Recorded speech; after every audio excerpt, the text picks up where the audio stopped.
হে everyone, আসসালামু আলাইকুম। কেমন আছেন সবাই? আমি নাবিলা, আমার চ্যানেল নাবিলাস ব্লগস থেকে আপনাদের সবাইকে জানাচ্ছি ওয়েলকাম। আজকে আপনাদেরকে কি বানিয়ে দেখাবো জানেন? পাউরুটির লাড্ডু। পাউরুটি দিয়ে যে এত মজার লাড্ডু তৈরি করা যায়, বাসায় যদি না বানিয়ে খান তাহলে অনেক কিছু মিস করে ফেলবেন। সত্যি বলতে এই লাড্ডুটা খেতে কিন্তু খুবই মজার হয়। আর যেহেতু এটা আমি আজকে পাউরুটিতে তৈরি করব, ঝামেলাও কিন্তু একদমই কম। সো চলেন শুরু করা যায়। তো এইখানে আমি এই যে ব্রেড নিয়েছি, এই চারপাশের লাল অংশগুলো আমরা কেটে ফেলব। লাল অংশ না, ব্রাউন অংশ। তো এটা কিন্তু কেটে নিতে হবে। আপনি চাইলে হাত দিয়ে ছিঁড়ে ফেলতে পারেন অথবা এই রকম কাঁচি দিয়ে কিন্তু কেটে নিতে পারেন, কোনোভাবেই যেন এই অংশটুকু না আসে। তো এইভাবে আমি কেটে নেব। আর আপনারা যতটুকু পরিমাণ বানাতে চান ঠিক সেই অনুপাতে এইখানে পাউরুটি নেবেন। বেশি বানাতে চাইলে বেশি নেবেন আর কম বানাতে চাইলে কম নেবেন। তো এখন এই চারপাশের অংশগুলোকে আগে আমরা কেটে রেখে দিব। এটা কিন্তু আর ফেলে দিবেন না। এই চারপাশের যে অংশগুলা, এটা দিয়ে কিন্তু ব্রেড ক্রাম্ব তৈরি করা যায়। যে কোনো স্ন্যাক্স আইটেম বানানোর সময় কিন্তু তখন আপনি এটা ইউজ করতে পারবেন। তো আমি এটা রেখে দিব, যেহেতু অনেক ভাজা পোড়া খাওয়া হয়, এটা কিন্তু খুবই দরকারি। এখন যেটা করব, আমি এইখানে ঘন দুধ নিয়েছি 1 কাপের মতো। দুধটাকে জাল করে আমি একটু ঘন করে নিয়েছি। এখন সেই ব্রেডগুলা দিয়ে এইভাবে ভেঙে নেব। আপনারা চাইলে কিন্তু কি করতে পারেন জানেন, এটাকে ব্লেন্ড করেও নিতে পারেন অথবা একটা বড় বাটিতে রুটিগুলা নিয়ে তারপর দুধ দিয়ে কিছুক্ষণ ভিজিয়ে রাখলেই কিন্তু এটা এরকম নরম হয়ে যাবে। আর লাগবে সুজি 1/3 কাপ পরিমাণ। এখন একটা প্যানে আমি দিয়ে দিলাম 1 টেবিল চামচ পরিমাণ ঘি। এখানে কিন্তু ঘিটা দেওয়া লাগবে, তেল দিলে হবে না। তারপর সুজিটা আমি দিয়ে দিলাম। এখন সুজিটাকে আমরা হালকা আঁচে ভেজে নেব। তো এটাকে হালকা আঁচে ভেজে নিতে হবে, যেন সুজির থেকে যে কাঁচা গন্ধটা থাকে সেই গন্ধটা যেন আর না থাকে। দেখবেন 2-3 মিনিট ভাজার পর সুন্দর একটা স্মেল বের হবে সুজি থেকে। তার মানে বুঝতে হবে যে আমাদের সুজিটা ভাজা হয়ে গিয়েছে। তারপর এখানে আমি দিয়ে দিব দুধ। এখানে আমি 1/2 লিটার দুধ জাল করে নিয়েছি। এখন দুধটা অল্প অল্প করে ঢেলে দেব। দুধটা দেওয়ার পর কিন্তু কন্টিনিউ এটাকে নেড়ে চেড়ে যাবেন, তা না হয় কিন্তু দলা পাকিয়ে যাবে। আর চুলার আঁচটা কিন্তু অবশ্যই মিডিয়াম টু লোতে রাখবেন।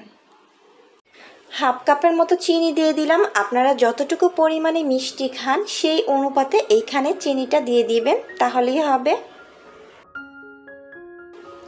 তো এটা ভালো মতো যখন মিক্স হয়ে যাবে তখন আমরা দিয়ে দিব পাউরুটি। আর এখানে আমার 1 কাপ পরিমাণ পাউরুটি হয়েছে।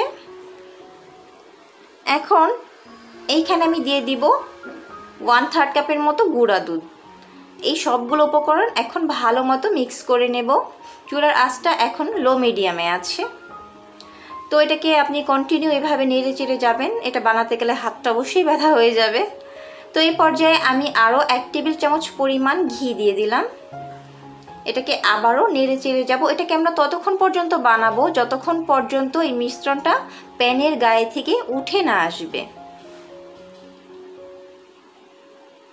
তো এখন কিন্তু দেখতেই পাচ্ছেন এটা কিন্তু প্যানের গায়ে থেকে উঠে উঠে আসছে, তাই না?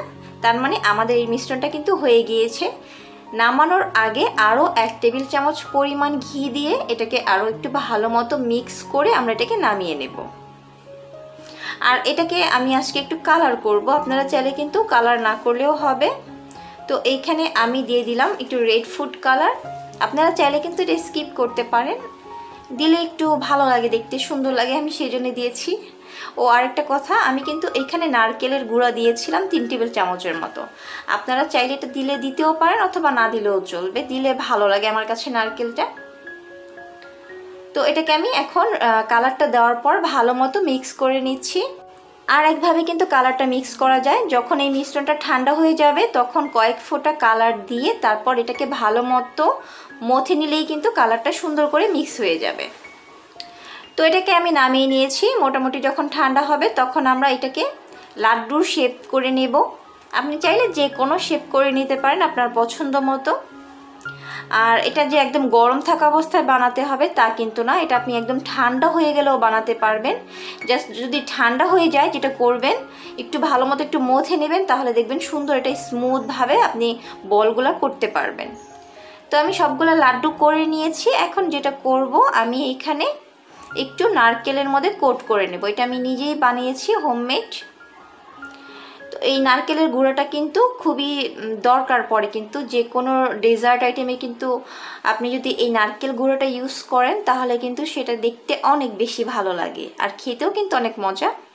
আর বাসায় যদি এই কোকোনাট পাউডারটা না থাকে তাহলে যেটা করতে পারেন, গুঁড়া দুধের মধ্যেও কিন্তু এটাকে কোট করে নিতে পারেন, অথবা এমনিতেও খেতে পারেন আপনাদের পছন্দ মতো অনুযায়ী।